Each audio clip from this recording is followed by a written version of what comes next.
आज आपण बनवणार आहोत एकदम चविष्ट उपवासाचे दहीवडे, जे लागतात अगदी हॉटेलसारखे आणि घरच्या घरी सोप्या पद्धतीने बनवता येतात. चला तर मग सुरुवात करूया. मी एका पातेल्यामध्ये 2 कप उपवासाचा तांदूळ घेतलेला आहे, म्हणजेच 2 कप भगर घेतलेला आहे. तो स्वच्छ धुवून घेतलेला आहे. आता त्यामध्ये 1 कप साबुदाणा पीठ आणि थोडं गरम पाणी घालून 2 तासासाठी मी साईडला झाकून ठेवलेलं आहे. आता हे मिश्रण आपल्याला मिक्सरला काढून घ्यायचं आहे.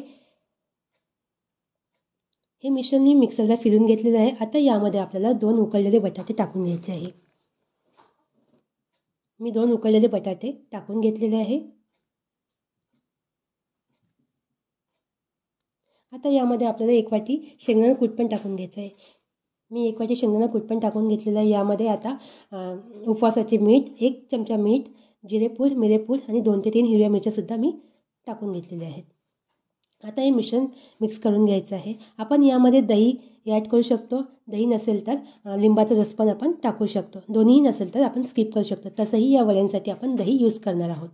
बघू शकता अशा प्रकारे हे मिश्रण घट्ट झालेलं आहे.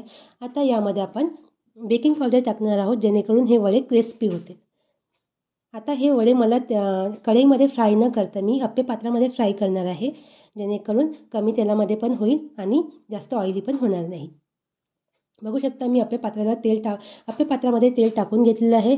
अप्पे पात्र गरम होईपर्यंत आपण हे वडे तयार करून घेणार आहोत. अशा प्रकारे आपल्याला सर्व वडे तयार करून घ्यायचे आहेत.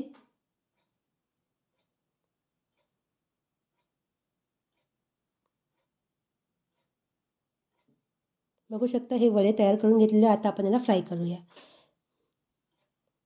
अशा प्रकारे वड्यांची एक साईड झालेली आहे. आता आपण दुसरी साईड परतून घेणार आहोत. अशा प्रकारे आपण दुसरी साईड पण पलटून घेतलेली आहे.